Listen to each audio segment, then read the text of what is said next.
ধরুন একটা লোক গুনাহ করে সে আবার তওবা করে, কিন্তু সে একই গুনাহ আবার করে তারপর আবার তওবা করে, এভাবে চলমান, এক্ষেত্রে তার তওবা গ্রহণযোগ্য হবে কিনা এবং তার করণীয় কি?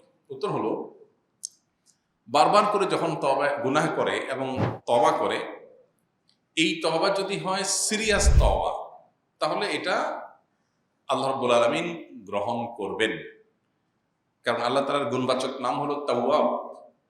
তাওয়াব মানে হলো যিনি বারবার তওবা কবুল করেন। এখন একটা গুনাহ হয়ে গেছে, আপনার আল্লাহর কাছে তওবা করলেন, খাঁটি অন্তরে তওবা করলেন, চোখের পানি ফেললেন, বাঁচার চেষ্টা করলেন, কিন্তু আবার হয়ে গেল। এখন আপনি আগের তওবার চাইতে পরে তওবাটা যদি আরো স্ট্রং করেন, আরো মজবুত করেন, আরো চোখের পানি ফেলেন এবং এবার যদি বাঁচার জন্য আরো বেশি সতর্ক হয়ে যান, আশা করা যায় আল্লাহ তাআলা আপনাকে হেফাজতে রাখবেন, আশা করা যায় আল্লাহ তাআলা আপনাকে সেভ করবেন। কিন্তু আপনি যদি গুনাহ করেন আর তওবা করেন, তওবার কোনো আগের তওবার চাইতে পরের তওবা কোনো স্ট্রং না, শুধু আস্তাগফিরুল্লাহ ওয়া আতুবু বলেন, আবার গুনাহে লিপ্ত হন, তাহলে এই তওবা কবুল হওয়ার সম্ভাবনা ক্ষীণ। আপনার যদি ভৎসনা হয় নিজের প্রতি, আগের তওবা চাইতে পরের তওবা স্ট্রং হয়, আগের যে গুনাহ হয়েছে 1 মাসে একবার, এখন 6 মাস গ্যাপ হয়েছে, 1 বছর পর একবার হয়েছে, তাহলে বোঝা যাচ্ছে এই তওবা গ্রহণযোগ্য, যদিও রিপিটেডলি আপনি তওবা করতে হয়। তওবার মানে শুধুমাত্র মুখে আস্তাগফিরুল্লাহ ওয়া আতুবু বলা না, তওবার 4টা শর্ত আছে।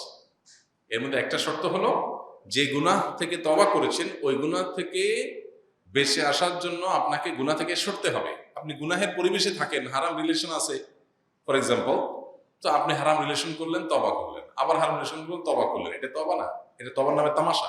তওবা কোনটা? তওবা হলো হারাম রিলেশন থেকে বাঁচার জন্য আপনি সম্পর্ক ছিন্ন করেন, নাম্বার ব্লক করে ফেলেন, অন্য কোথাও চলে যান, দূরে সরে যান, আপনি পদক্ষেপ নেন। এরপর আল্লাহ না করুক হয়ে গেলে তখন আবার তওবা করলেন, আরো স্ট্রং তওবা, আগের চাইতে আরো বেশি কঠোর পদক্ষেপ নিলেন, তখন সেটা গ্রহণযোগ্য তওবা। এবং ইনশাআল্লাহ এরকম তওবা হলে, সেই তওবা বারবার হলেও আল্লাহ তাআলা গ্রহণ করবেন।